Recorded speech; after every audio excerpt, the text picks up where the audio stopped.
हरे कृष्णा। आप सभी का एक बार फिर स्वागत है।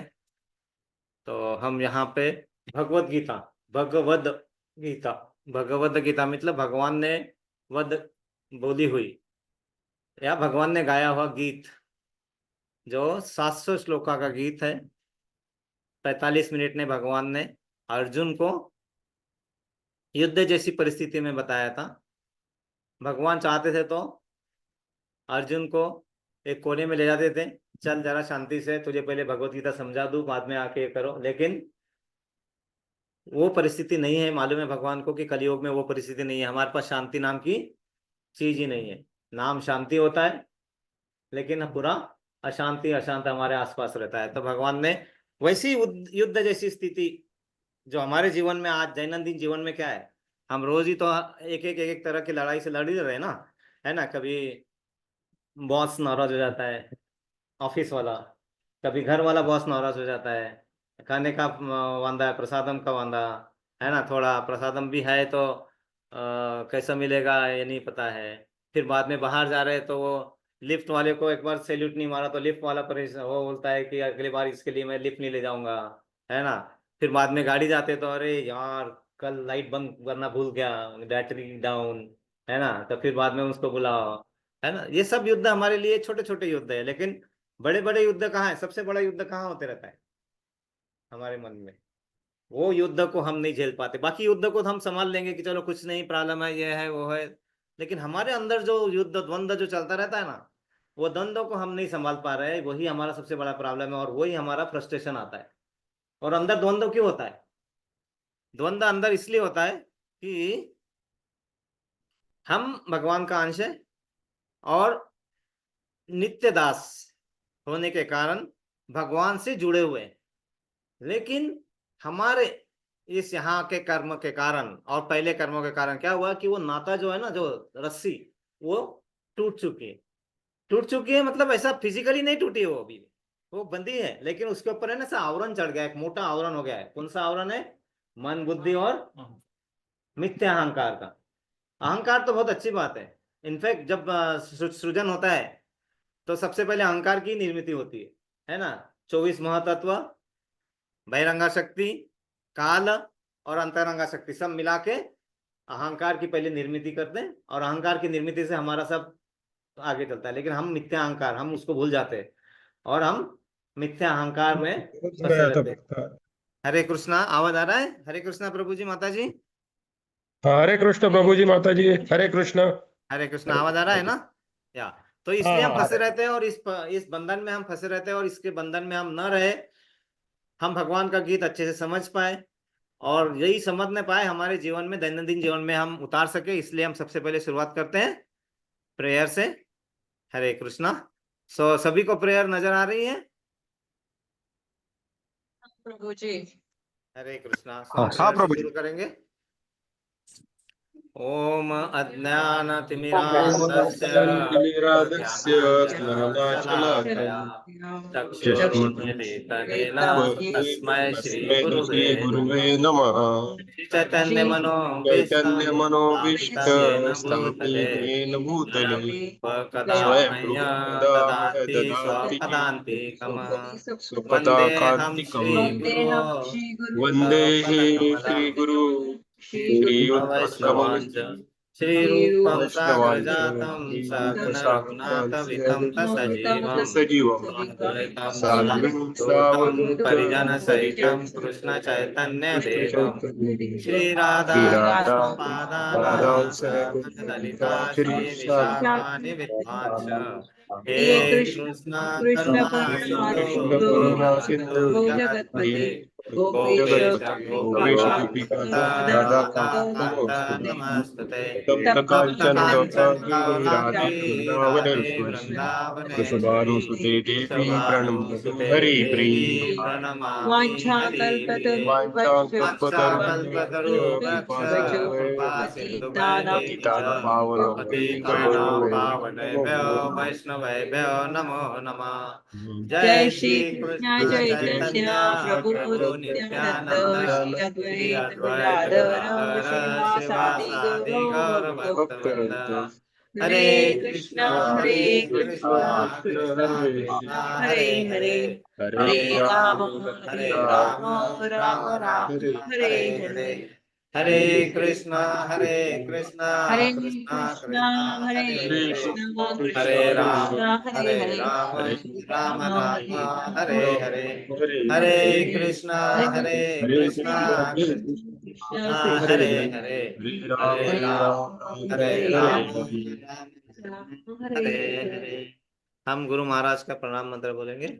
नमो नमो विष्णुपदाय कृष्णाय कृष्ण विष्णुपदाय भूतले भूतले श्रीमते स्वयं जया पताका श्रीमते स्वामिने इति पताका नामिने स्वामिन इति नामिने नमो पदाय कृपयाय गौरकथादामदया धारिणे नमो विष्णुपदाय भूतले श्रीमते भक्ति वेदांत स्वामी नामिने नमस्ते नमस्ते सरस्वती सरस्वते देवे गौरवाणी प्रचारिणे निर्विशेष शून्यवादी पाश्चात्य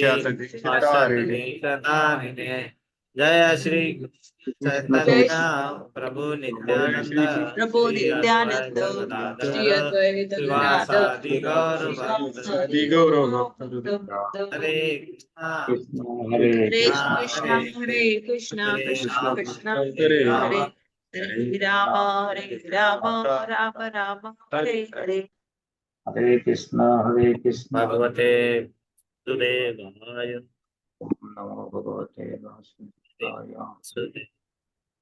ओम नमो भगवते वासुदेवाय ओम नमो भगवते वासुदेवाय ओम नमो भगवते वासुदेवाय ओम नमो भगवते वासुदेवाय हरे कृष्णा। हरे कृष्णा। आप सभी का एक बार फिर स्वागत है। हम भगवत गीता भगवान का गीत यथारूप समझने का प्रयास कर रहे हैं और उस प्रयासों में हमें सभी को सफलता मिले इसलिए हमने प्रेयर की और प्रेयर करते ही देवदत्त प्रभु का आगमन हुआ। हरे कृष्णा।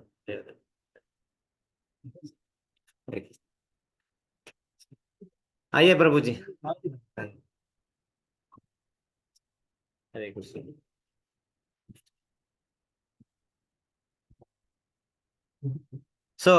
हम भगवत गीता भगवान का ज्ञान प्रदान करने का प्रयास कर रहे हैं और हम अध्याय तीसरा जो हमारे लिए बनाया हुआ है कर्म योग समझने का प्रयास कर रहे हैं। उसके मध्य में थे और उस अध्याय का मध्य मतलब बहुत ज्यादा इंपॉर्टेंट है क्योंकि इसमें अब भगवान एक्चुअल जो जीवन में हमें करना है वो समझाने का प्रयास कर रहे हैं अर्जुन के माध्यम से। तो सबसे पहले भगवान ने इस अध्याय के शुरुआत में हमें आगाह कराया था कि कर्म कांड और कर्म योग इसमें क्या फर्क है। तो कर्म कांड मतलब क्या होता है कि हम जो भी कार्य करते हैं ना, कार्य करते हैं अपने, हम नौकरी करते हैं, हम पैसा कमाते हैं, हम घर में जाके माता जी खाना बनाते हैं, लेकिन हर कार्य के लिए हमारे मन में फल की आशा रहती है। मैंने एग्जाम दिया है, रिजल्ट तो आना चाहिए, पास तो होना चाहिए और ऐसा कैसा नहीं होगा। मैं कमा के ला रहा हूँ, इसके बाद में मैं शाम को आऊंगा, उसके बाद में मैं कुछ काम करने वाला नहीं हूँ, ये मेरा कार्य खत्म हो गया क्योंकि मैंने अपना कमा के दे दिया है। मैं बॉस को रिपोर्ट सबमिट करता हूँ तो मेरी अपेक्षा क्या होती है, मेरी वाहवाही हो, गलती हो कुछ हो, लेकिन हमें क्या चाहिए। प्रभु जी आइए यहाँ पे। तो आपका स्थान हो बलराम जी के पास में, है ना। है ना। तो हमारी अपेक्षा हमेशा, हमारे अपेक्षा जो है ना, अपेक्षा का बोझ हमें दबा रहा है और हमें पता भी नहीं चलता है। हम छोटी छोटी अपेक्षाएं रखते रहते हैं, है ना। आभूषण खरीदेंगे, 9 लाख रुपए के पूरे जेवर पहन के जाएंगे, पूरा पूरा इसमें घूम के आएंगे। किसी ने अगर नहीं पूछा, घर में आके आभूषण फेंकेंगे, क्या फायदा हुआ इसका लेके, इतना पैसा खर्चा किया, किसी ने बोला भी नहीं कि कितने का लिया, कहाँ से लिया, कैसा लिया, है ना। इतना अच्छा ड्रेस पहन के जाएंगे, साड़ी पहन के जाएंगे और किसी ने नहीं पूछा, कोई फायदा नहीं है उस साड़ी का। उस साड़ी का मोल पूरा खराब। क्या फायदा है, तुमको कितने बार बताया कि आपको समझ में नहीं आता, मत लाया करो। है ना, हमारे ऊपर आ जाएगा सब कुछ, मतलब एक है ना, उल्टा भी होता है वाइस वर्सा, है ना, ऐसा कितने बार बोला है। और वो किस क्यों कर रहा है, क्योंकि हमारे मन में जो द्वंद्व चल रहा है ना, वो द्वंद्व को हम समझ ही नहीं पा रहे। वो द्वंद्व इसलिए चलता रहता है क्योंकि अंदर क्या है, अंदर क्या बैठे हुआ है, परमात्मा और आत्मा दोनों है। परमात्मा क्या चाहते हैं और आत्मा क्या चाहता है, चाहा तो दोनों की एक ही एक आपस में मिल रहे, लेकिन हम आत्मा के लिए कुछ करते ही नहीं है। हम जो भी करते हैं हमारे शरीर के लिए करते हैं, है ना। विष्णु मेकअप, विष्णु मतलब वो पाउडर वाउडर लगा के ऐसे चमक के आईने में देखते हो, वाह कितना अच्छा लग रहा हूँ, है ना, बड़ी इतना अच्छा ड्रेस पहन के जा रहा है, ऐसा बढ़िया स्प्रे मार के जा रहा है ना। सब जो करते हैं हम किसके लिए कर रहे हैं, हमारे शरीर के लिए कर रहे हैं। ते बरोबर आहे. और जो भी हम तुझा अपने जसं जीवा के एकदम लिए, गोल्ड इंद्रियों के लिए करते हैं, है ना, तो उससे क्या प्रॉब्लम होता है, उससे प्रॉब्लम क्या होता है कि जो चीज जो हम मन में करना चाहते हैं वो अगर नहीं हुई सुपर. तो क्या होता है, अगर आपने कुछ सोचा और वो नहीं हुआ तो क्या होता है, गुस्सा आता है।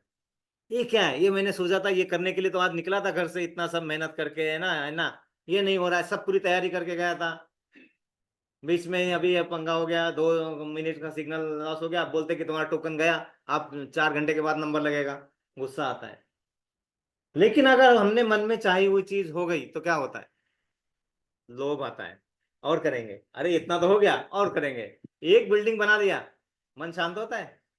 आप तो कॉन्फिडेंस है क्या, एक बिल्डिंग बन गई, अब मैं और 2 बिल्डिंग बनाऊंगा, है ना। फिर 2 बिल्डिंग बनाने के लिए कर्जा लेते हैं, है ना। वो कर्जा का फिर वो फ्लैट बुकिंग नहीं हुआ, कुछ हुआ तो फिर प्रॉब्लम, फिर उससे कारण क्या होता है, फिर गुस्सा आना चालू होता है। फिर गुस्सा आता है, वो गुस्से क्या अपने सहपाठियों पे निकलता है, फिर बाद में घर पे निकलता है। फिर उससे क्या होता है, वहां से प्रतिक्रिया आती है, प्रतिक्रिया आती है तो फिर आपस में फिर चालू हो जाता है ना। यही कुत्ते बिल्ली मैं चल रहा रहता हमारा, है ना। यही सबसे बड़ा प्रॉब्लम है। भगवान वही समझते हैं, अपने अंदर के द्वंद्व को समझो। एक बार कौवे को पूछा, कौवा तुम शादी क्यों नहीं करते, हर बार वो अपने अंडे उठा के कहीं पे वो क्या, मैना तोता नहीं, मैना ना, मैना के इसमें ले जाते, अंडे रख देते, कुछ करते, तुम फालतू के नाटक क्यों करते रहते, शादी क्यों नहीं करते। वो बोले मेरी जिंदगी में बिना शादी से इतनी काव काव काव काव है ना, शादी करके मैं क्या करूंगा, है ना। तो मेरी जिंदगी ऑलरेडी काव काव काव काव में भरी हुई है। ऐसा कब होता है मालूम है, कि हम काव का है ना, कौवा क्या करता रहता है, उसके पास जाओ तो क्या करता है, काव काव काव काव। हमारी जिंदगी में वही काव काव ही चल रहा है ना। थोड़ी समझने की बात है, थोड़ी सी, कुछ ज्यादा बड़ी बात नहीं है, ये बहुत छोटी बात है, भगवान बड़े प्यार से समझाते हैं। हम लोग उतना देर तक समझ तो जाते हैं, लेकिन वही भूल जाते हैं। क्यों भूलते हैं पता है, अर्जुन को जब भगवत गीता बताना शुरू की भगवान ने, तो अर्जुन ने सबसे पहले पूछा, क्या सबसे पहला बकरा मैं हूं, तुम्हें मुझे ही बता रहे हो क्या ये, है ना। तो अर्जुन ने पूछा, क्या सबसे पहला मैं हूं जिसे मुझे सुना रहे हो। बोले नहीं, ये मैं तुम्हें पहले भी सुना चुका हूं बहुत बार, लेकिन प्रॉब्लम तुम लोगों का यह है कि तुम सब भूल जाते हो, और मुझे तब जो सुनाया हुआ था, उसके बाद जब सुनाया, उसके बाद सब सुनाया, युगों युगों से मैं सुनाते आता आ रहा हूं। और जहां जहां इसकी हानि होती, हनन होता है, फिर से मैं करेक्ट करने के लिए आ जाता हूँ। यदा यदा ही धर्मस्य ग्लानिर्भवति भारत अभ्युत्थानात् धर्मस्य सुजात सुजात। तो मैं आता हूं और तुम्हें बता देता हूं, लेकिन तुम भूल जाते हो। तुम्हें याद है जब मैं विवस्वान सूर्य भगवान को बता रहा था, तुम बाजू में खड़े थे,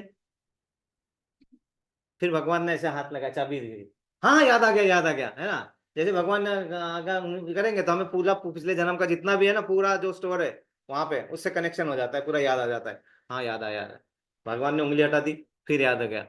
अब कुछ याद आ रहा है, नहीं आ रहा है, बोले हाँ यही चाहिए, सिस्टम फॉर्मेट हो गया। अब मैं सिस्टम में कुछ डाल सकता हूँ, है ना। नहीं तो हमारे मोबाइल में ये सब इतना कचरा भरा रहेगा, मोबाइल में कचरा भरा रहेगा, हम नई चीज डाल पाएंगे, नहीं डाल पाएंगे ना। इसलिए सबसे पहले फॉर्मेट करना पड़ता है। इसलिए सबसे पहले भगवान ने क्या किया, अर्जुन का पूरा फॉर्मेट किया। ऐसा नहीं है कि अर्जुन को पता नहीं था, अर्जुन को सब पता था, अर्जुन को सब मालूम था। अर्जुन महाज्ञानी और महापंडित और सब धनुर्धर ये सब थे।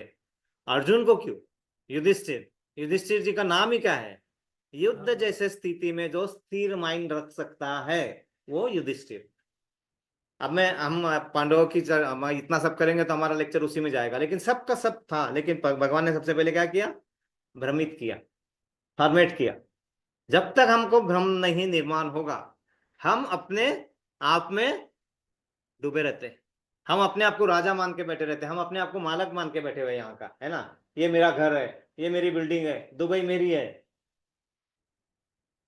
कुछ भी नहीं है अपना वैसे तो, है ना। हम मुसाफिर है ना, मुसाफिर हूँ यारो, न घर है न ठिकाना, है ना। और फिर बाद में बोलते हैं कि चलो एक एक बिल्डिंग बना लेता हूँ बड़े प्यार से, हर एक को एक BHK का घर दे दूंगा, 2 BHK का, एक बेटे को एक, बीवी को दो, एक बीवी को दो, हाँ एक बीवी को दो, और अपनी आने वाले दामाद के लिए एक घर, और वो सब बना के रख दूंगा।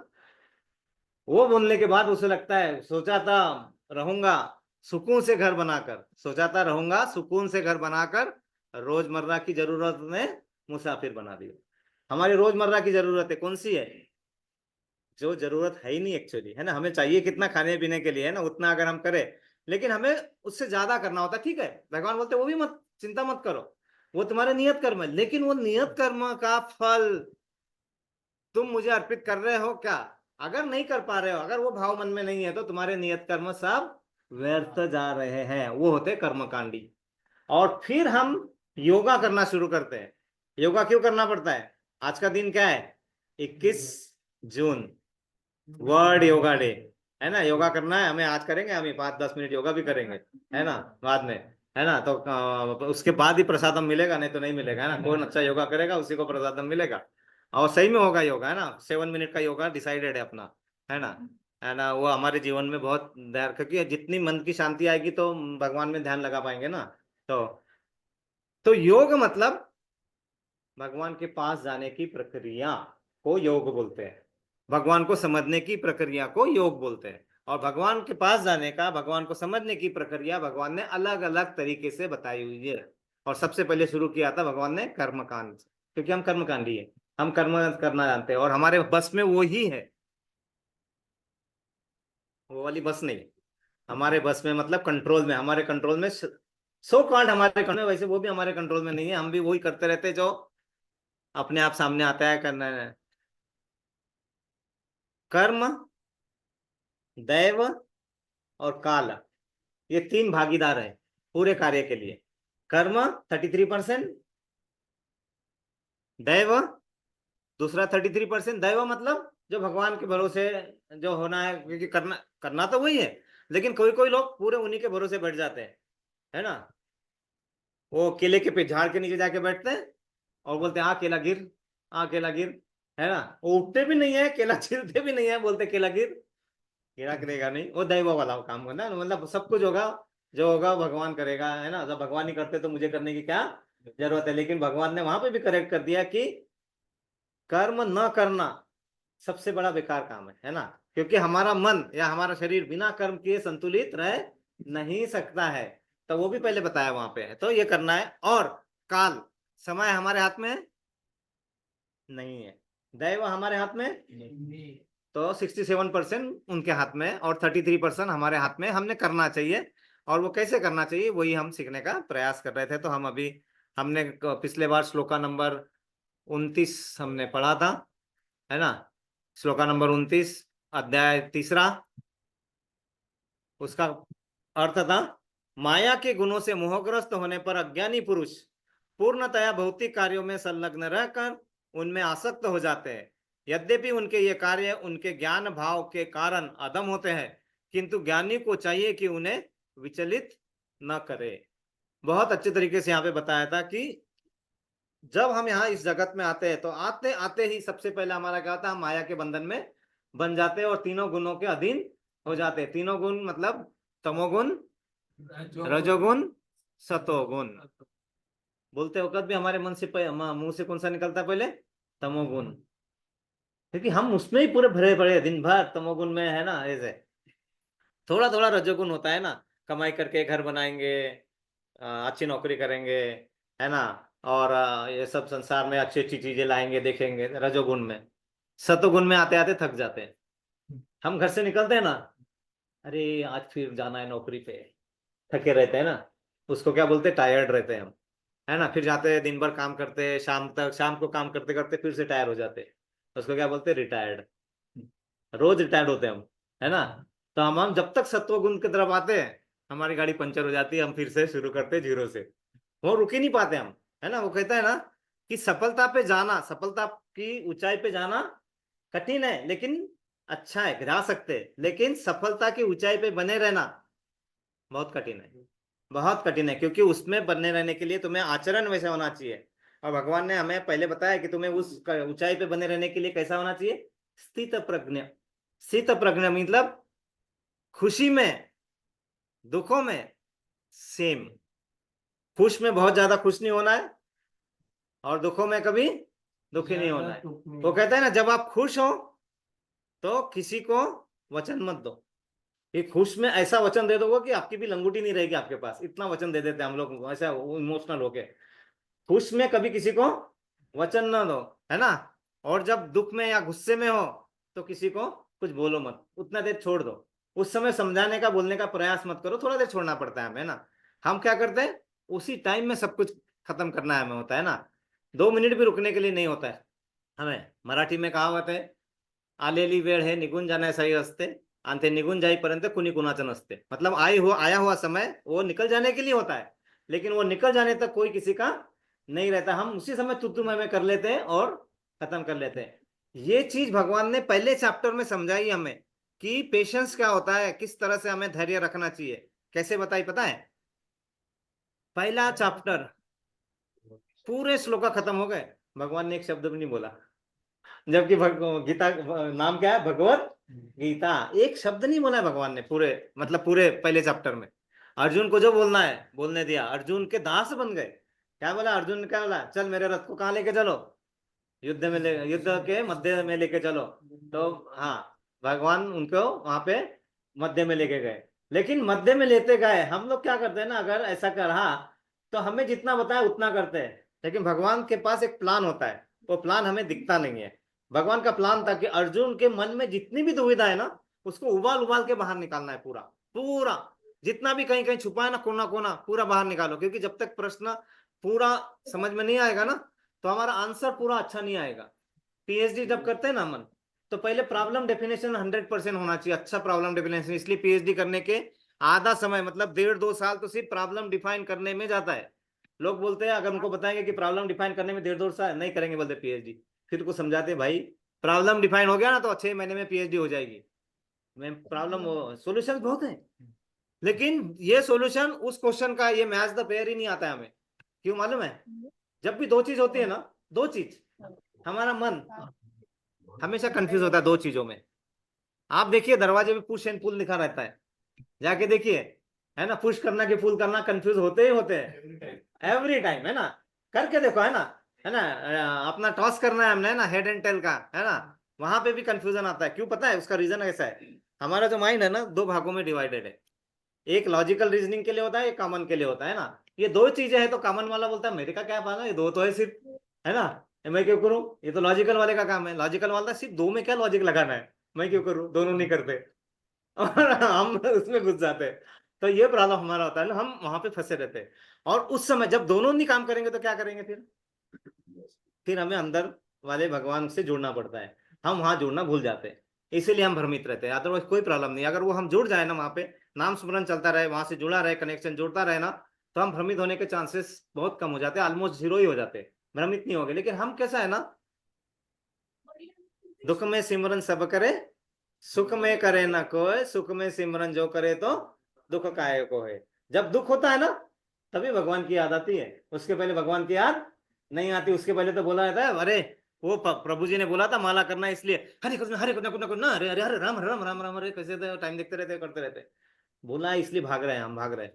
मन से अगर हमने एक माला भी कर ली, एक अच्छे कर लिया, वो बहुत जरूरी है, बहुत आसान होता है ना। क्योंकि क्या बोलते हैं कि अगर तुम्हारे भावना में भाव है, तुम्हारे भावना में भाव है तो तुम्हारी नौका इस भवसागर से पार है। और अगर भावना में भाव नहीं तो सब कुछ बेकार है ना। तो हमें बेकार नहीं होना है, हमें अपने भावना में थोड़ा थोड़ा भाव लाना है। कैसे लाएंगे, मार्केट में जाएंगे आधा किलो भाव खरीद के लाएंगे, नहीं लाएंगे। कहाँ से लाएंगे, भाव मिलता नहीं है। भाव है वहां में सिर्फ कनेक्ट करना होता है, और कनेक्ट करने के लिए भगवान ने हमें एक बहुत अच्छा लिंक दे दी। वहां पे गोलक गोला का चार्ट में अगर हम देखेंगे तो एक लिंक दी हुई है ना। दिखाई देते हैं वो लिंक, क्योंकि लिंक माइंड में फंस जाएगी ना तो अच्छा है, एक बार देख लेते हैं ना कि वो लिंक दिए भगवान ने कि वहां पे जाना कैसे आपको, है ना। तो हे जे भाग आहे ना त्यातलं तो पिकलेला आहे, त्याचा आज किती शिकणार आहे, उद्या कसं शिकणार आहे आणि परवानगी शिकणार आहे.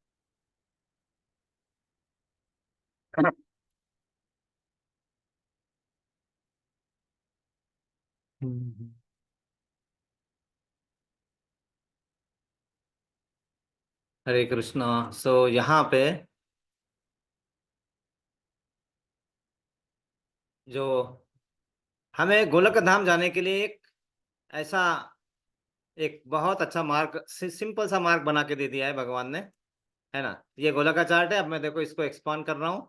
हम यहाँ पे हैं, है ना। हम यहाँ पे कहाँ पे, पृथ्वी लोक में हम, ये पृथ्वी लोक है। गोलक का चार्ट नहीं समझाएंगे अभी, ये पृथ्वी लोक है, दिख रहे हैं, यहाँ लिखा है ये पृथ्वी लोक है, भूर पृथ्वी लोक। देखो यहाँ से भगवान ने एक लाइन बनाई है, एक माला बनाई है, देखो ये पढ़ सक रहे, माला क्या है, हरे कृष्णा कृष्णा कृष्णा हरे हरे, हरे राम राम राम हरे हरे। और माला जा कहाँ रही है देखो अभी, है ना, ये देखो यहाँ से निकल रहे हैं, यहाँ से ले जाएंगी ब्रह्मा जी के पास से ले जाएंगे आपको, यहाँ से, है ना, यहाँ ले जा रही है। ये देखो ये पूरा, ये अपना भौतिक जगत के बाहर आध्यात्मिक जगत के ऊपर भी ले जा रही है। ये देखो यहाँ पे तुम्हें, यहाँ पे एक पड़ाव भी मिलता है ना। कुछ लोग यहाँ तक ही आ पाते हैं ना, यहाँ पे, या यहाँ पे अपने हरिधाम में, हरिधाम में आते हैं।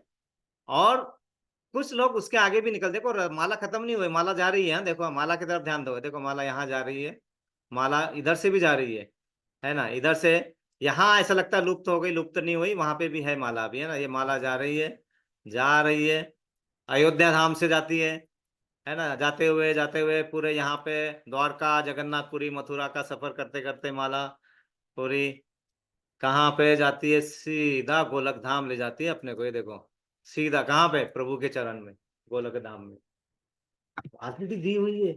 हमें देखना है सिर्फ उसको, ऑलरेडी दिया हुआ है लिप, मतलब सीधा आपको सिर्फ उसको पकड़ के रखना है, बिल्कुल बिल्कुल अपने झूलते झूलते, यस पर पासकोड, हाँ पासकोड है ना। तो वो अगर है आपके पास तो आपकी पूरी जर्नी जो आप सोचना चाहते हैं वो सोच के भी बाहर है, क्योंकि यहाँ जाने के बाद आपको क्या क्या मिलेगा सोच भी नहीं सकते। जो चाहिए, है ना, जो भी चाहते हैं, क्योंकि वहां जाने के बाद, है ना, जहां देखने के बाद आपकी जो इच्छाएं होती है ना, इच्छाएं सुसाइड कर लेती है वहां जाने के बाद। क्योंकि इच्छा होती क्या है 5 दुबई मांग लेंगे, 4 मर्सिडीज मांग लेंगे, है ना, 2-4 देशों का राजा बना लेंगे, इतना मांग लेंगे, इतनी इच्छाएं हो सकती है हमारी ज्यादा से ज्यादा, है ना, उससे आगे हम नहीं सोच पाते। वहां जाके देखते ये क्या है, ये यहाँ पे मतलब मैं ये दूध के सागर में तैर रहा हूँ। ये यहाँ पे एक सुरभि गाय है, जिसको मांग, कोई कामधेनु गाय, सुरभि गाय, जो मांगो वो फटाफट दे रहे। मैं झाड़ के नीचे बैठा, काश मुझे एसी मिल जाता, अरे एसी चालू हो गया फटाफट वहां से। अरे काश मुझे आज रसगुल्ला मिलता, फटाक से मुंह में रसगुल्ला आ गया। अरे क्या हो रहा है ये, हमारी इच्छाएं मर जाती है वहां पे, सुसाइड कर लेती है। तो हमें क्या करना है, हमारे आनंद को इतना बढ़ाना है, इतना बढ़ाना है। इच्छाओं पे कंट्रोल हम कर सकते नहीं है, तो फिर करना क्या है, उसको अल्टरनेट देना होता है। कल प्रभु जी बता रहे थे हमें अल्टरनेट देना होता है। अल्टरनेट मतलब कुछ दूसरी चीज देना होता है, और दूसरी चीज ऐसी देना है कि पहली चीज को मात कर जाए। हम दूसरी चीज भी ऐसी देते हैं कि पहले के साथ मिल जाती है और डबल कर देते हैं हमारे प्रॉब्लम। ये प्रॉब्लम है हमारा, हम दूसरी चीज चयन करने में चूक जाते हैं, और वो चूकना नहीं चाहिए। इसलिए भगवान हमें आराम से ये सब समझा रहे हैं। तो हम अगला अगला श्लोक जाते हैं। अगला श्लोक, श्लोका नंबर 30, जो कर्म योग का श्लोका नंबर 30 है।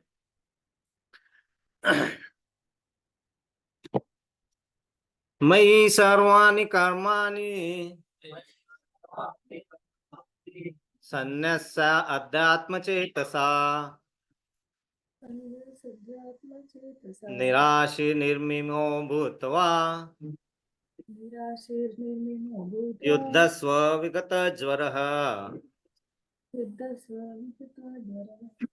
मई मुझ में, सर्वाणी सब तरह के, कर्माणि कर्मों को, सन्न्यास्य पूर्णतया त्याग करके, अध्यात्म पूर्ण आत्मज्ञान से युक्त, चेतसा चेतना से, निराशी लाभ की आशा से रहित, निष्काम निर्मम स्वामित्व की भावना से रहित, ममता त्यागी या फिर ममता त्यागी भूतवा होकर युद्धस्व लड़ो, विगत ज्वर आलस्य रहित। इसका अर्थ है, हे अर्जुन, अपने सारे कार्यों को मुझ में समर्पित करके मेरे पूर्ण ज्ञान से युक्त होकर लाभ की आकांक्षा से रहित, स्वामित्व के किसी दावे के बिना तथा आलस्य से रहित होकर युद्ध करो। भगवान ने ऐसा नहीं बोला ए उठ युद्ध कर, ना, पूरा बता दिया क्या क्या कर, युद्ध करने के लिए क्या क्या तुझे रखना युद्ध करके। ऐसा नहीं कि उठा तलवार उठा लेके चला, और जब तुम्हें ये सब नहीं रहेगा तुम्हारे साथ में जो भगवान बता रहे हैं ये नहीं रहा, तो दूसरे आएंगे और तुम्हारे पैर फटाक से छाट देंगे, युद्ध में निकलोगे, क्योंकि तुम्हारे पास ये ज्ञान ही नहीं है। पर सबसे पहले क्या बता, मेरे पूरे ज्ञान से युक्त होकर, पहले पूरा ज्ञान ले ले, उससे युक्त होकर बाहर निकल, और लाभ की आकांक्षा से रहित। ये मत सोच कि मैं जाऊंगा, इसको मारूंगा, इसको करूंगा, ये करूंगा तो मुझे राज्य मिलेगा। जैसा लाभ मन में आता है तो क्या होता है मालूम है, मन विचलित होता है, और उधर से वो मन वहां पे जाएंगे आप, मुंगेरी लाल के हसीन सपने शुरू हो जाएंगे युद्ध में ही। अरे इसके बाद तो मुझे राज्य मिलने वाला है, मुझे तो रत्न मिलेंगे। ऐसा करते करते वो दूसरा आता है, बैंड बजा के चला जाएगा तुम्हारी। तो भगवान बोलते हैं वो नहीं, तुम्हें लाभ की आकांक्षा से रहित, पहले लाभ की आकांक्षा को मन से निकालो, क्योंकि वही तुम्हें भ्रमित करने वाली है। वो करेगा तो तुम युद्ध में, तुम्हारे पास वेपन रहेंगे, तुम्हारे पास सब कुछ रहेगा, लेकिन तुम युद्ध लड़ नहीं पाओगे। तुम्हें अगला वाला तुमसे कमजोर भी रहेगा, बहुत कमजोर रहेगा, लेकिन तुम्हारा मन तुम्हारा साथ नहीं दे रहा है, बुद्धि का यूज नहीं कर रहे हो, इसलिए तुम्हें हार ही हार है। मन के हारे हार है, मन के जीते जीत। दावत राम करत प्रीत। फजीर, हाँ। मन के मारे बन गया, वन वन तज बस्ती माए, यह मन लालची शहरत कहूँ। प्रभु जी ने पूरा श्लोक बता दिया यहाँ पे, है तो हाँ, दोहा कबीरदास का। तो मन से हार गए तो हार है, मन के जीते जीते। लेकिन मैं याद है पार्थ को, मैं पार्थ मेरे बेटे का नाम है, भौतिक जगत में, तो उसको बचपन में बताया करते थे कि वो सब, जब वो सुनता था थोड़ा सा, है ना, वो ऑब्वियसली सब वैसे ही होते हैं, जब मेरा बाद में धीरे धीरे अपना सोकाल ज्ञान विकसित हो जाता है ना, और अज्ञानता का पूरा प्रकाश हमारे ऊपर छा जाता है, तो हम सुनना बंद कर देते हैं, हमें लगता है कि हम ही सब कुछ है ना। तो उसे बताते थे फूल बनकर मुस्कुराना जिंदगी है, मुस्कुरा कर गम भुलाना जिंदगी है, जीत कर खुश हुए तो क्या, हार कर भी खुशियां मनाना है जिंदगी है। वो भगवान वही बताते हैं ना कि जीत हो या हार हो, उसके तरफ ध्यान मत दो। तुमने अपने उद्देश्य, तुमने अपने सही तरीके से लड़ा क्या? तुम्हारा मन लोभ की आशा से लड़ रहा था, एक लड़ रहा था तो तुमने अपना पूरा नहीं दिया युद्ध में। अगर वो आशा नहीं थी मन में, तुम्हारे पूर्ण ज्ञान के साथ गए थे तो ठीक है। अपूर्ण ज्ञान का एक एग्जाम्पल बता सकते हो? अपूर्ण बहुत ही मन को दुखाने वाला, लेकिन बहुत ही बेस्ट एग्जाम्पल उसी युद्ध में हुआ था, अपूर्ण ज्ञान। हरि बोल, पंकज प्रभु की जय। अभिमन्यु, अपूर्ण ज्ञान मिल गया था उनको। मतलब ऐसा ऐसा नहीं कि वो योद्धा नहीं थे, ये नहीं थे। अपूर्ण ज्ञान का, वहां अपूर्ण ज्ञान क्या होता है वो परिभाषित करने के लिए भगवान ने वो अभिमन्यु और वो चक्रव्यूह का वो सब हमारे सामने रखा था। नहीं तो भगवान कभी इतने निर्दयी नहीं है कि अपने इतने अच्छे अनुयायी को और वहां पे वो युद्ध में मरवाएंगे। नहीं, वो सिर्फ शरीर रूप में उन्होंने एक कठपुतली का डांस हमारे सामने करवाया था कि हम अपूर्ण की भाषा अच्छी तरीके से कैसे समझ सके। तो वहां पे क्या था, अभिमन्यु जब भगवान अपने माता जी के गर्भ में था, उस समय भगवान ने, जो उनके मामा थे, किसके, अभिमन्यु के, है ना, तो उनको वो चक्रव्यूह में कैसे जाना, भेद कैसे करना, जब वो तुम युद्ध होगा तो ये सब इतने चक्रव्यूह रचोगे और तुम ही एक ऐसे हो धुरंधर जो उससे पार कर सकते हो, क्योंकि दूसरे में कोई में उतनी क्षमता नहीं है। तो तुम्हें मैं बता रहा हूँ, सुनो। तो वो सुने सुने सुने, फिर माता जी को नींद आ गई और अभिमन्यु भी सो गए। तो उन्हें अंदर जाना पता था, बाहर आना पता नहीं था। लेकिन अभिमन्यु इतने पराक्रमी थे कि वो बाहर आ भी सकते थे, लेकिन उन्हें घात करके, क्योंकि क्या होता है कि वो जब एग्जाम्पल दिया है तो भगवान वो एग्जाम्पल पूरा करते हैं। अभिमन्यु वहां से भी लड़के आ सकते थे, मतलब, लेकिन वो एग्जाम्पल इस तरह होता है कि उस समय अर्जुन को कहाँ लेके गए थे, दूर लेके गए थे ना। किसके पीछे लेके गए थे, किसके पीछे, वो जो बादल में दिन हो गया था ना, जयदत्त के पीछे। हाँ, तो वो सब रचना भगवान पूरी करते हैं कि उस समय अगर वहां पे अर्जुन रहेंगे तो अब इसलिए उसको निकाल के लेके आएंगे, है ना, क्योंकि अर्जुन को सब तो उनको भी वहां से उस परिस्थिति से ले जाते हैं। मतलब भगवान जो भी करते हैं ना सोच समझ के अपने को, लेकिन हमें उसको श्रद्धा से पूरे ध्यान से समझना है। तो हम आधा श्रद्धा रखते हैं और आधा अपना मन का लगाते हैं। ऐसा हो सकता है क्या, ये तो कुछ भी बताया हुआ है, कहीं पे भी कुछ लिखा हुआ है, हमको मूर्ख समझ रहे हैं। समझ नहीं रहे, हम मूर्ख ही है ना। तो सिर्फ उसके बाहर हम आने का है ना। किसका फोन बज रहा है, बंद करो। नहीं नहीं माता जी, कर दीजिए, कट कर दीजिए। हरे कृष्णा। हाँ, कहीं से भी कट करो। हरे कृष्णा। तुमचं बोला. असू द्या करूंगी 15-20 मिनिटांनी। हरे कृष्णा। सो तो यहाँ पे स्वामित्व के किसी दावे के बिना भगवान वो भी समझा देते हैं क्यों स्वामित्व का दावा नहीं करना है। अभी थोड़ी देर पहले हमने क्या बोला था, हमारा भागीदारी कितनी है, 33%। कर्म करने के बाद अच्छे पूरे अच्छे नियत कर्म करने के बाद, नित्य कर्म अच्छे से करने के बाद 33% की भागीदारी होगी, 67 की तो है ही नहीं। तो फिर उसके बारे में सोचो मत, स्वामित्व की भावना रखो मत। जहां स्वामित्व की भावना रखते हो भाई भाई में झगड़े होने शुरू हो जाते हैं। तो स्वामित्व की भावना से जाओगे तो तुम पता चला कल भीम से ही भिड़ जाओ, है ना। और भीम से भिड़ जाओगे तो भीम तो उठा के तुम्हें है ना सब पूरी निकाल देगा तुम्हारा सब। कहने का मतलब ऐसा है, भगवान ने पूरी चीजें बता दी कि ये चीजें को मत ध्यान में रखो और फिर जाके बिना आलस्य से युद्ध करो। अब प्रभुपाद जी बताते हैं इनको। जय शिला प्रभुपाद। यह श्लोक भगवत गीता के प्रयोजन को स्पष्टतया इंगित करने वाला है। भगवान की इच्छा है कि स्वधर्म पालन के लिए सैन्य अनुशासन के सदस्य पूर्णतया कृष्ण भावना भावित होना आवश्यक है। ऐसे आदेश से कुछ कठिनाई उपस्थित हो सकती है, फिर भी कृष्ण के आश्रित होकर स्वधर्म का पालन करना ही चाहिए, क्योंकि यह जीव की स्वाभाविक स्थिति है। जीव भगवान के सहयोग के बिना सुखी नहीं हो सकता, क्योंकि जीव की नित्य स्वाभाविक स्थिति ऐसी है कि भगवान की इच्छाओं के अधीन रहा जाए। वो दैव है ना, जो दैव पार्ट है ना, सेकेंड पार्ट है ना, एक पहला कर्म दूसरा दैव, भगवान के अधीन रहना है ना, दैव है ना, अधीन रहा जाए। अतः श्री कृष्ण ने अर्जुन को युद्ध करने का इस तरह आदेश दिया मानो भगवान उसके सेनानायक हो। परमेश्वर की इच्छा के लिए मनुष्य को सर्वस्व की बलि करनी होती है और साथ ही स्वामित्व जताए बिना स्वधर्म का पालन करना होता है। अर्जुन को भगवान के आदेश का मात्र पालन करना था। परमेश्वर समस्त आत्माओं के आत्मा है, अतः जो पूर्णतया परमेश्वर पर आश्रित रहता है, या दूसरे शब्दों में जो पूर्णतया कृष्ण भावना भावित है, वह अध्यात्म चेतस कहलाता है। निराशी का अर्थ है स्वामी के आदेशानुसार कार्य करना, किंतु फल की आशा न करना। कोषाध्यक्ष अपने स्वामी के लिए लाखों रुपए गिन सकता है, किंतु इसमें से वो अपने लिए एक भी पैसा नहीं चाहता। जब उसने वो चाहा तो क्या होता है, जेल में भेज दिया जाता है ना, या फिर हाँ, नहीं तो फिर उनको पड़ती है ना। इसी प्रकार मनुष्य को यह समझना चाहिए कि वह संसार में किसी व्यक्ति का कुछ भी नहीं है, सारी वस्तुएं परमेश्वर की है। मई अर्थात मुझमें को वास्तविक मई अर्थात मुझमें का वास्तविक तात्पर्य यही है। और जब मनुष्य इस प्रकार से कृष्ण भावनामृत में कार्य करता है तो वह किसी वस्तु पर अपने स्वामित्व का दावा नहीं करता। वह भावनामृत निर्माम अर्थात मेरा कुछ नहीं है कहलाता है। यदि ऐसे कठोर आदेश को, जो शारीरिक संबंध में तथा कथित बंधुत्व भावना से रहित है, पूरा करने में कुछ झिझक हो तो उसे दूर कर देना चाहिए।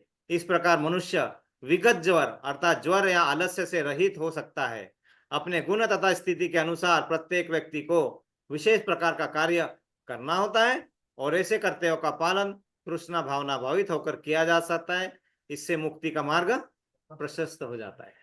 बहुत प्यार से प्रभुपाद जी ने बताया है, अगर हमें अमृत चाहिए और वो अमृत हमारे विष में कन्वर्ट ना हो तो कृष्ण भावना अमृत, कृष्ण भावना ही अमृत देगा। नहीं तो अगर कृष्ण भावना में नहीं रहे तो क्या होता है हमारा, हम कहाँ उलझते, माया में, विषयों में। और विषयों को संस्कृत में क्या कहा जाता है, विषयान। विषयान मतलब विश्व से भरा हुआ यान है वो, पूरा हमारी इच्छाएं जो है ना विष से भरी हुई है पूरी, क्योंकि हमारी इच्छा ही हमें कहीं ना कहीं फंसाती रहती है ना। उधर जाते हैं उधर देख रहे हैं, वो दो चार लोग पत्ते खेल रहे हैं, अरे एक पत्ता पैसे जीत रहा है, हमारा भी मन लगता है चलो एक बार जाके देख लो। हमारे साथ हुआ था, हम गए थे जुहू चौपाटी पे, है ना। जुहू चौपाटी पता है सबको, जुहू चौपाटी पे बहुत लोग ऐसे होते हैं ना, ऐसे पत्ते खेलते हैं और ऐसे दिखाते हैं कि तुम जीत सकते हो। और मेरा छोटा भाई वहां पे लग गया, उसने 100 रुपये लगाया, 100 के उसको 500 मिले, है ना, और 500 मिले, फिर और लगाया, 500 के 2500 हो गए उसके, है ना, मतलब फंसाने का काम है। और मैं थोड़ा इधर था, मैं देखा अरे ये तो फंस गया, जैसे मैं गया उसको बोला, छोटे भाई का नाम शशिकांत था, अभी वो नहीं रहा हमारे साथ, तो उसको बोला चल यहाँ से, उसको मैं निकालने गया, पता क्या हुआ, वो जो थे ना वहां पे सब सब लोग मारने हैं डंडे लेके, हमको मारने हैं, वहां से जाने नहीं देंगे आपको, आप जीत रहे हैं जब तक आप पूरा पैसा वहां पे आपका लपेट नहीं ली जाएगा, आपको वहां से जाने नहीं देते। वो विषय में उलझने का हमें फंस जाते हैं ना हम, फंसाते पहले तुम्हें बहुत जिताएंगे और बाद में बोलते हैं और कितना है, फिर बोलता है और कितना है तेरे पास, 1000 लगेगा तो 50,000 मिलेगा, बोला मेरे पास तो 5,000 है, निकाला 5,000, 5 लाख मिलेगा, 5 लाख है पूरा, ऐसे ऐसा नोट की गड्डी दिखा दे, 5 लाख मिलेगा ऐसा, और एक को दे भी देते हैं, वो उनका ही लोग रहता है ना, वो लेके उधर जाता है फिर वैसा। मैंने उसको निकालने की कोशिश की, मालूम है मेरे को, उन्होंने इतना जोर से डंडा मारा था, आज भी ऐसा हाथ लगाया तो दर्द होता है। तो उन लोगों ने ये विषय का मेरे को अभी भी याद है कि विषय में वो वहां से निकलने नहीं देते तुमको, वहां से है ना।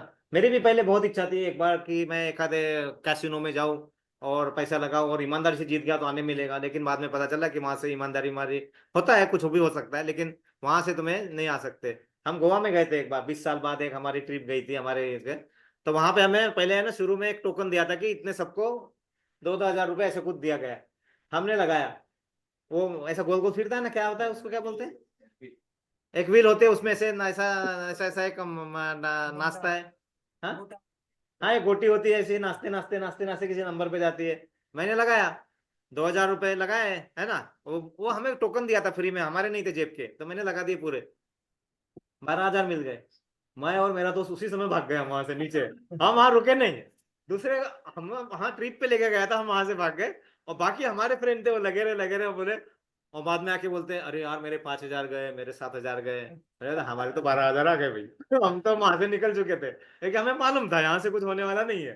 बट एनीवे, विषय में जब हम उलझते हैं, और कब उलझते हैं, जब हम कृष्णा भावनामयित करने के लिए आलस्य करते हैं, आलस करते हैं ना, अरे ये क्या है, हर चीज कृष्णा को दे दो तो फिर मैं क्या करूंगा, कमा मैं रहा हूं, पसीना मैं बहा रहा हूं, और देना किसको है, कृष्णा को।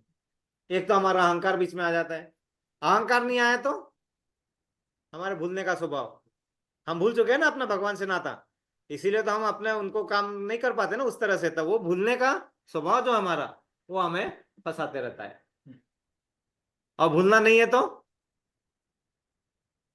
भूलना नहीं है तो 2 तरह की मेमोरी होती है, जिसको कंप्यूटर का थोड़ा नॉलेज है मालूम है, 2 मेमोरी होती है, एक रैम एक रोम। रैम मेमोरी को बोलते हैं रैंडम एक्सेस मेमोरी, और रोम को बोलते हैं read only memory. Read only memory जो होती है वो परमानेंट होती है, और रैंडम एक्सेस मेमोरी होती है वोलाटाइल मेमोरी, मतलब उसका पावर अप तो वो सब चला जाता है, मतलब सो गए तो गए। तो फिर हमारे शरीर में, हमारे इसमें कौन सी मेमोरी होनी चाहिए, सो गए तो पूरा चला जाए वाली मेमोरी चाहिए या परमानेंट वाली चाहिए, परमानेंट वाली रोम, वो होती रीड ओनली मेमोरी, जब लिखने जाओगे तो कुछ नहीं आएगा उसका नाम ही है रीड ओनली मेमोरी। हमें रैम की भी जरूरत है, लेकिन रैम को रिफ्रेश करना पड़ता है बार बार, और वो रिफ्रेश करने के लिए हमको महामंत्र दिया है, हरे कृष्णा कृष्णा कृष्णा हरे हरे, हरे राम राम राम हरे हरे, ताकि उस मेमोरी का यूज, हमारे पास है वो मेमोरी दी है भगवान ने, लेकिन हमारी वो खाली हो जाती है। क्यों खाली होती है, हम उसको पावर सप्लाई नहीं दे पाते, या तो फिर 2 बॉडी बिल्डर को हायर कर दो, अच्छे बड़े बड़े मोटे मोटे, चल बैटरी लेके चल भाई, मेरे रोम को बैटरी लगाना है, हम नहीं लगा सकते, हमारे पास वो क्षमता नहीं है, इसीलिए हमें भगवान के अधीन रहना पड़ता है, क्योंकि हम नित्य दास है, ये मानने में हमें गर्व होना चाहिए। तो हमें गर्व नहीं होता, हमें शर्म महसूस होती है, वो प्रॉब्लम है। हमें किसी ने बोला हम दास है तो हमें शर्म महसूस होती है, शर्म नहीं, हमें क्या होना चाहिए, गर्व महसूस होना चाहिए, हमें अहंकार होना चाहिए कि यस मैं दास हूं, कृष्ण का दास हूं मैं राधा रानी का दास हूं मैं, यस वो गर्व होना चाहिए हमें। लेकिन हम गर्व नहीं है, अरे मैं इसके सामने कैसे बोलूं दास हूं, मुझे तो अच्छा नहीं लग रहा है, ये छोटा है, ये है वो है, वो मन में भाव आता है ना, वो बोलते हैं ये भाई, इसलिए अर्जुन को बोला तू युद्ध करने जा, लेकिन ये सब समझ के जा, है ना। प्रभुपाद ने सब बताया कि तुम कोषाध्यक्ष हो। कोषाध्यक्ष मतलब क्या बोलते हैं? ट्रेजरर, जो पैसे गिनता है। लेकिन वो पैसे गिनता है सिर्फ, है ना, लेकिन वो रख सकता है अपने पास में कुछ? नहीं रख सकता है। हम लोग जो मांगते हैं ना अपने इंद्रियों से, वो वही पंगा है। हम इंद्रियों से जो मांगते हैं ना, बड़े बिना सोचे समझे मांग लेते हैं यार, उतनी सोच ही नहीं होती हमने ना। एक आदमी ने मांगा मेरे को है ना अगले जन्म में ऐसे बनाना, मेरे पास ही पैसा ही पैसा होना चाहिए, मेरे पास पैसा ही पैसा होना चाहिए। भगवान ने बना दिया उसको बैंक मैनेजर। पैसा ही पैसा है, लेकिन कुछ यूज नहीं। उसने मांगा क्या? मेरे पास पैसा होना चाहिए। है ना तेरे पास पैसा, कितना है चले। उसने ये नहीं बोला कि मुझे पैसे का अच्छा उपयोग करना आना चाहिए। ये हमारी बुद्धि इतनी काम करती है, इसलिए हमें हमें बद्ध आत्मा कहते हैं ना। इसलिए तो इसमें हमें बुरा मानने की जरूरत है? किसी ने हमें अगर बुद्धिमान बोला तो हमें गाली लगनी चाहिए, अरे गाली दे रहा है मुझे, है ना। बुद्धिमान नहीं, हमें बोला बद्ध आत्मा है, अरे हाँ बिल्कुल बद्ध आत्मा है, हम तो नित्य दास है भगवान के। और भगवान के दास होने के कारण आप जो बुद्धिमान बोल रहे हैं ना, वो हमारे लिए नहीं है, हम उससे भी बहुत ज्यादा है। जैसे हम उनसे कनेक्ट हो जाते हैं, आपकी ज्ञान की सीमा असीमित हो जाती है। कितना का कितना चाहिए, कितना चाहिए, कितना मांगोगे, कितना चाहिए ले लो। भगवान कितने कितने एग्जाम्पल से बताते हैं। एक वो एग्जाम्पल हम बार बार बताते हैं कि एक चिड़िया अंडे देती है समुद्र के किनारे। समुद्र के किनारे अंडे देते हैं, समुद्र की लहर आती है, अंडे को अंदर ले जाती है, और वो चिड़िया भिड़ जाती है उससे। वो डरती नहीं है, वो समुद्र से भिड़ जाती है, मेरे अंडे वापस दे नहीं तो मैं तुझे सुखा दूंगी, मैं तुझे पूरा सुखा दूंगी। वो अपने गर्व में वो क्या बोलता है, तू क्या मुझे सुखाएगी? ऐसा है। चिड़िया क्या करती है? पानी लेती है एक दे और ये सब बाहर फेंकती है, वो हंसते रहता है। तू क्या करेगा मुझे, ऐसा है ना। और लेकिन इसका मन से प्रयत्न चालू रहता है। जैसे मन से चालू होता है तो इनकी चिड़ियों का राजा कौन है? गरुड़। गरुड़ भगवान वो आते हैं, आते बराबर सागर कांपने लगते हैं, है ना। अब बोलते हैं जो बोल रहे हैं वो चुपचाप कर दो, अंडे वापस ला के दे दो, नहीं तो मैं सही में तुम्हें क्या करना है वो तुम्हें मालूम है। वो पूरे अंडे वापस ला के देता है। तो शक्ति कितनी हमारे एक छोटे छोटे एक अंश अंश की, जो हम तिल तिल सोचते हैं कि ये सिर्फ नाम मात्र से क्या हो जाएगा। नाम की महिमा को न समझना सबसे बड़ा अपराध है। 10 नाम अपराधों में आता है वो। नाम की महिमा, अरे ये क्या बोलते हैं, नाम लेते रहो, नाम ले नाम लो, उससे क्या हो जाएगा। इसको गलत समझना ही बहुत बड़ा अपराध है। तुम ना ले रहे हो, ना ले पा रहे हो शुरू में, नो प्रॉब्लम, लेकिन उसको गलत समझना और किसी की मजाक करना इतना बड़ा पाप है। वो पाप भगवान माफ नहीं करते। भगवान को हमने गाली दे दी, भगवान बाद में अगर माफी मांग ली तो माफ कर देते। लेकिन वैष्णव को कुछ बोला, वैष्णव के प्रति गलत सोचा, तो भगवान माफ नहीं करते। उसके भी बहुत एग्जाम्पल है, हम जाएंगे नहीं अभी। वो भगवान वहां पे आते हैं, फिर बाद में अब वो उनको बाद में जाएंगे कि हमारा दूसरा श्लोक भी होना चाहिए ना। थोड़ा थोड़ा चीज समझ में आ रहा है ना। हम बहुत सीधी चीज है, ये बहुत सीधी है। हम जबरदस्ती उसको टेढ़ा बनाते हैं, जबरदस्ती टेढ़ा बनाते हैं ना। जो चीज को सीधा देखना है उसको सीधा नहीं देखते, है ना। उसको दिख रहा है क्या, दिख रहा है क्या? अरे भाई देखने की नहीं है आंखों से। हम आंखों से देखते हैं तो फंसते हैं। हमें मन की आंखों से देखना है उसको। मन की आंखें खोल दोगे तो कोई जरूरत नहीं है ना। क्योंकि क्या बोलते हैं, मन को मान सरोवर कर दे तो ही मोती पाएगा, पिता पता नहीं किस रूप में आके नारायण मिल जाएगा। तो मन को मान सरोवर करना है। इतना छोटा मन रखेंगे ना कुछ नहीं होगा। ये बोलते हैं ना वो प्रभु जी वो मांगने आए सवेरे सवेरे 200 दिरहम उधार मांगने के लिए आए, मैंने झूठ बोल के दे दिया, और मन में बोलता है अरे टरका दिया उसको। लेकिन ये तो देख लो, अगर सही में उसको जरूरत थी, अगर तुमने कर दिया तो मन का मान सरोवर कर दो। लेकिन हर बार मत करो, क्योंकि उसको समझना आना चाहिए, आकलन करना आना चाहिए, नहीं तो वो आते रहेगा लेते रहेगा और हम अपने फंसते रहेंगे।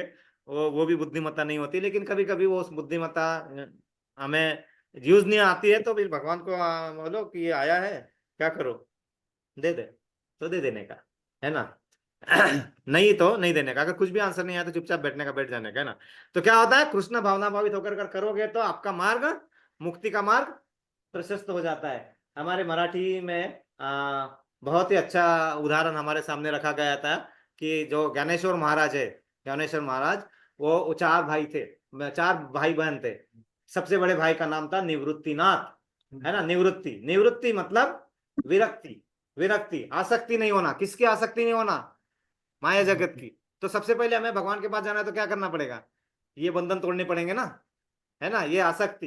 तो सबसे पहले निवृत्ति, मतलब निवृत्ति मतलब ये रिटायरमेंट, मतलब इससे आसक्त निकल जाना, निवृत्ति। तो बड़े भाई का नाम था निवृत्तिनाथ। दूसरे का नाम था, जब निवृत्ति लेोगे मतलब जब विरक्ति आएगी मन में तो फिर ज्ञान आना शुरू होता है, तो दूसरे भाई का नाम था ज्ञानेश्वर।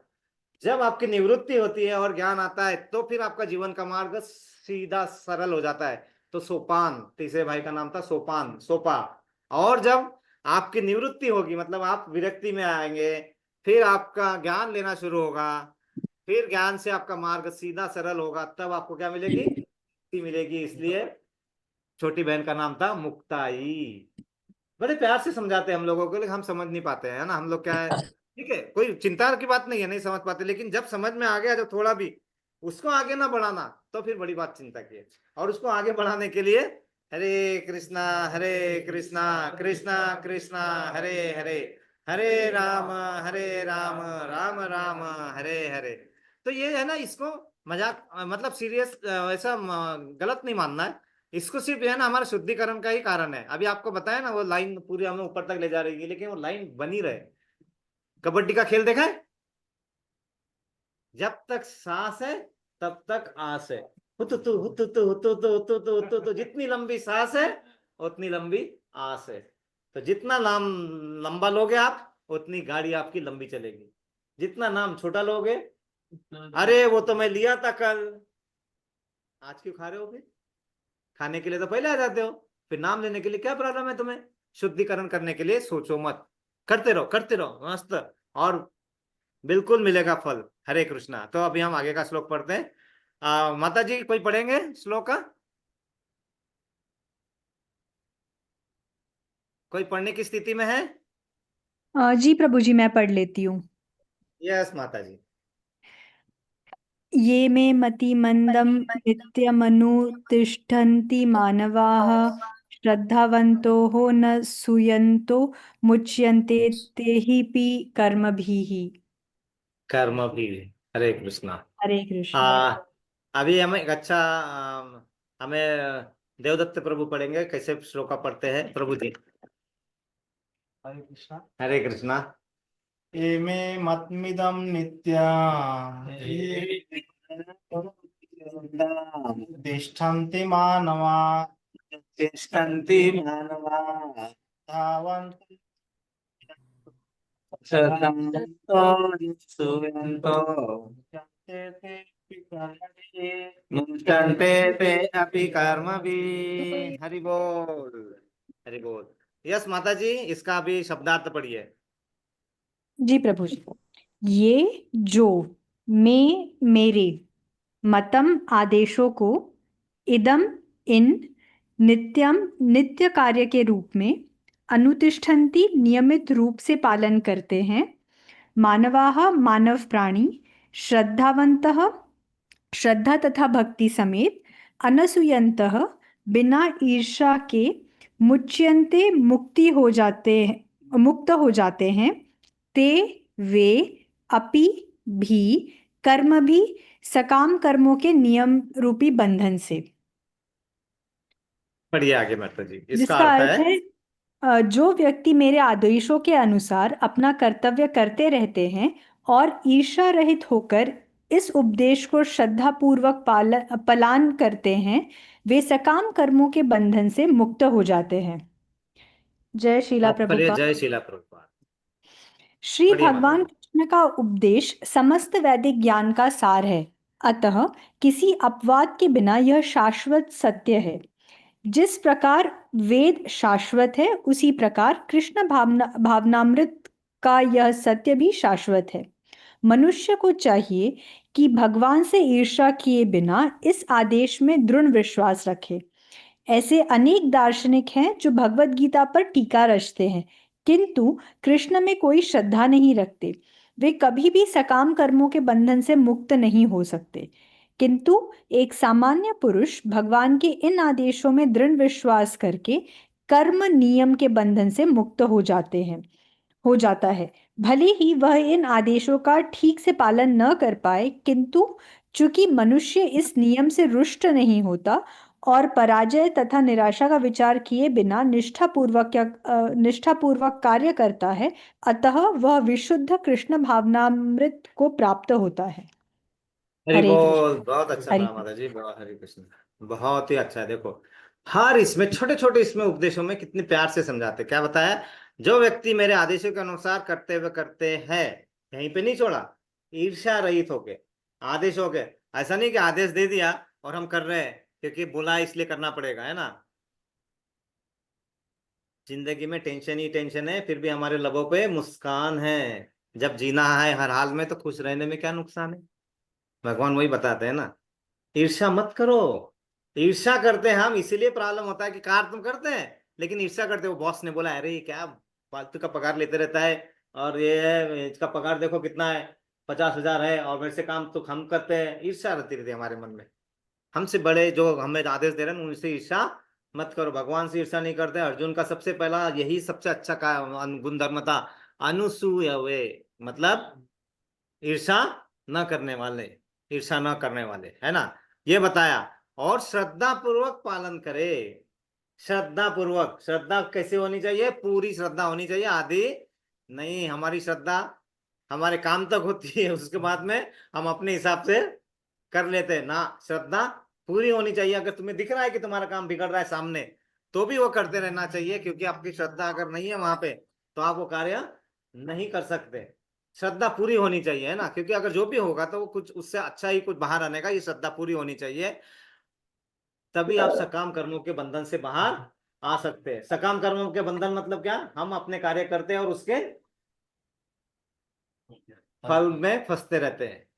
हमें अच्छे कार्यों का भी फल नहीं चाहिए, हमें बुरे कार्यों का भी फल नहीं चाहिए। हमें ना तो अच्छा चाहिए ना तो बुरा चाहिए। क्यों, क्या होगा, बुरा रहेगा तो हम तलातल पाताल इधर नीचे जाएंगे, अच्छा रहेगा तो ऊपर जाएंगे और स्वर्ग लोक में और वहां तक जाएंगे। लेकिन वो भी क्या है, वो भी हमारी आखिरी सीढ़ी नहीं है, क्योंकि वो भी जन्म मृत्यु जरा व्याधि के चक्कर से बाहर नहीं है। वहां पे भी लाखों साल बिता के जब तुम्हारे कर्म खत्म होते हैं फिर से वापस आना पड़ता है। लेकिन हमारी क्या होनी चाहिए इच्छा, हमें इस कर्म बंधन से हमेशा हमेशा के लिए मुक्ति मिले, मतलब जन्म मृत्यु जरा व्याधि के चक्कर से हमेशा के लिए बाहर। ये तो यहाँ पे क्या करते हैं कि भगवान वेद, वेदों का ज्ञान शाश्वत है। वेद मतलब होता क्या एक्चुअली, वेदों का मतलब क्या है, वेदों का मतलब नॉलेज, ज्ञान। किसका ज्ञान, भगवान के बारे में ज्ञान। और भगवान के बारे में ज्ञान कहाँ से आ सकता है, जो परंपरागत, जो भगवान ने खुद बताया। भगवान के बारे में और खुद नहीं बता सकता है। क्या हम सोच सकते हैं कि इतनी बड़ी, अच्छा एक सोचो, छोटी सी बात सोचो, ये हमारी मशीन, ये इसको जरा सोच के देखो, छोटे से दो वीर्य के दाने बूंद आते हैं, वहां से जीव की निर्मित होती है। हम सोच सकते हैं कि इतनी अच्छी जीव की निर्मित, इतनी अच्छी मशीन, इतना सा चावल खाता है और पूरी मशीन काम करते रहती है दिन भर। सोच सकते हैं हम इतना बनाने का, नहीं सोच सकते। जब इतनी अच्छी रचना है, जिसकी रचना इतनी सुंदर, वो कितना सुंदर होगा। हम गाना तो सुन लेते, सोच के तो देखो पहले, इतनी अच्छी अच्छी रचना हमारे सामने दिखती है जो हमारे लिए अद्भुत है, फिर भी हम भगवान को नहीं मानते। क्या मतलब, क्या बुद्धि है हमारी, कितनी भ्रष्ट है ना। मतलब हमारे कार्यों को रहते हुए भी हम नहीं मान पाते, नहीं सोच सकते। ये इसलिए क्योंकि इतनी मोटी परत जम गई हमारे इस पे, अहंकार की, मिथ्या अहंकार की, अहंकार से ज्यादा मिथ्या अहंकार की। वो परत हमसे नहीं कटने वाली है, वो लेयर को हम नहीं काट सकते। वो काटने के लिए हमें शक्तिमान की सहारा चाहिए, और सर्वशक्तिमान कौन है, भगवान है। इसीलिए हम शक्तिमान के पास क्यों जाए, जब सर्वशक्तिमान हमारे पास है तो हम सर्वशक्तिमान के पास ही जाए ना, सीधा सीधा, है ना, ताकि एक इसमें काम खत्म हो जाए। क्यों बार बार बार थोड़ा काटे फिर करे, थोड़ा काटे फिर करे, एक योनि से दूसरे योनि, फिर 4 योनि, फिर घूमते रहेंगे घूमते रहेंगे, फिर कहीं तो मौका मिलेगा। क्यों, जब तुम्हें डायरेक्ट मिल रहा है परमानेंट रेसिडेंसी, तो क्यों नहीं उसका यूज करने का प्रयास किया जाए। तो ये क्या बता रहे, भगवान का जो ज्ञान है वो वेदों में, वो ज्ञान जो है शाश्वत ज्ञान है। क्यों, जब यहाँ पे पृथ्वी सृष्टि की रचना शुरू हुई तो सबसे पहले किस जीव का निर्मित की गई, ब्रह्मा जी की। और ब्रह्मा जी के माइंड में पूरा ज्ञान किसने दिया, भगवान कृष्ण ने स्वयं स्वयं उनके माइंड में पूरा का पूरा फॉर्मेट करके पूरा डाल दिया, है ना। जैसे हम पेन ड्राइव में डालते हैं ना डेटा, फिर उन्होंने क्या किया, अपने पुत्रों के माध्यम से नारद मुनि और चार कुमारों को भी बोला था, चार कुमारों ने मना कर दिया था। बाद में फिर नारद मुनि को बोला कि चलो तुम्हें एक है नारद। नारद का मतलब क्या होता है? नार मतलब विजडम, दा मतलब गिवर, विजडम गिवर मतलब ज्ञान देने वाले। तो उनको बताया कि हर जगह जा जाके तुम अच्छे अच्छे तरीके से ज्ञान दे के बताओ, अब हमारे साथ जुड़ाओ। तो उनके बाद आया, उसके बाद से व्यास ऋषि जी के पास आएगा, व्यास ऋषि जी से सुखदेव गोस्वामी जी के पास आया, सुखदेव गोस्वामी के पास से श्री शुक गोस्वामी के पास आया, श्री शुक गोस्वामी शौनक आदि ऋषि को दिया, शौनक आदि ऋषि आज हमें बता रहे हैं, हम समझने का प्रयास कर रहे हैं। और जब भगवान यहाँ से वापस जा रहे थे अपनी लीला समाप्त करके, उद्धव जी रोने लगे, मैं भी आना चाहता हूँ। बोले नहीं, तुम्हारा कार्य खत्म नहीं हुआ है, तुम्हें यहाँ रह के काम करना है। और उन्हें कहाँ जाने के लिए बोला?